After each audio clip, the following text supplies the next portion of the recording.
سب سے پہلا ترجمہ کسی بدیشی فورن لینگویج میں اکبر کے زمانے میں فیضی نے کیا تھا، فارسی میں۔ اکبر کا دارالحکومت برج بھومی کا دل یعنی آگرہ تھا۔ انہوں نے بڑے خلوص کے ساتھ ہندوستانی روایات اور رسموں کو اپنایا اور برج بھاشا کی ترقی میں بھی اہم کردار ادا کیا۔ اپنے بیٹے دانیال کو برج بھاشا کی تعلیم بھی دلائی۔ اس زمانے میں اودھی اور برج میں بھی معیاری ادب تخلیق ہو رہا تھا۔ 1527 سے 1540 کے درمیان ملک محمد جائسی نے اودھی زبان میں طویل عشقیہ داستان پدماوت لکھی۔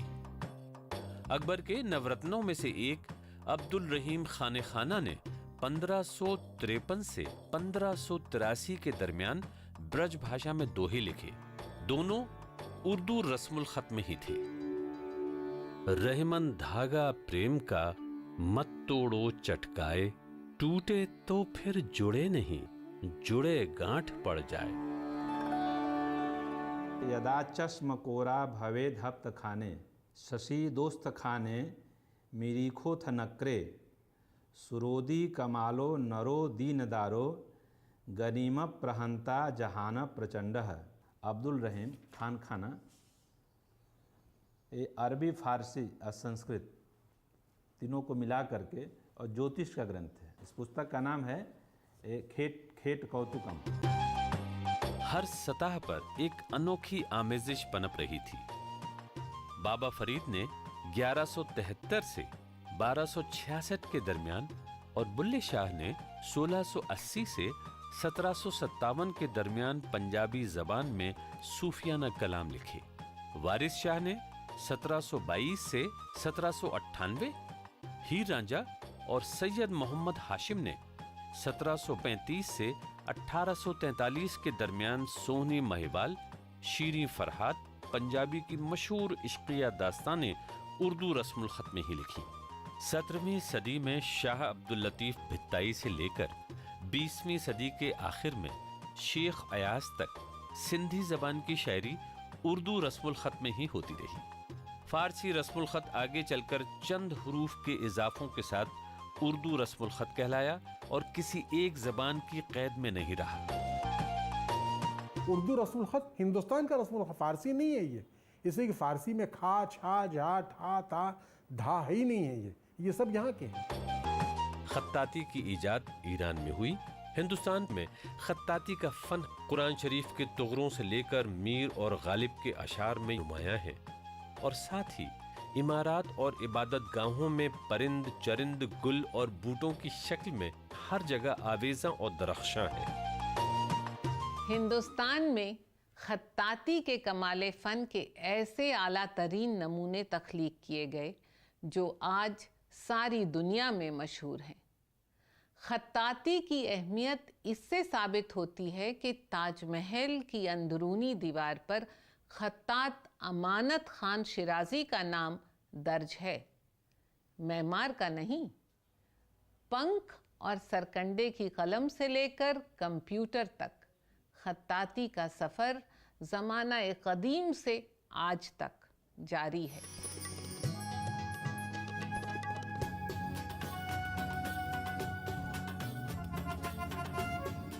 سترہویں صدی کے آخری سال تھے۔ مغلیہ سلطنت کا سورج پوری آب و تاب کے ساتھ جلوہ افروز تھا۔ اب عظیم آباد سے اکبر آباد تک ریختے کے نئے نئے دبستان قائم ہو رہے تھے، اور دکن میں ہونے والے ادبی تجربے بھی دلی تک پہنچ رہے تھے۔ جہانگیر کا دور آتے آتے ریختہ میں نئے تجربے ہونے لگے تھے۔ افضل پانی پتی نے 12 ماسا کی طرز پر بکٹ کہانی کی تصنیف کی۔ 12 ماسا شمالی ہندوستان کا روایتی لوک گیت ہے، جس میں فراق و وصال کی کیفیت پر بدلتے ہوئے موسموں کے اثرات کی عکاسی ہوتی ہے۔ بکٹ کہانی میں ایک نوجوان لڑکی کا ذکر ہے جو اپنے محبوب کے فراق میں بے چین ہے۔ ہر نیا موسم اس کی تکلیف کو ایک نئی شدت دیتا ہے۔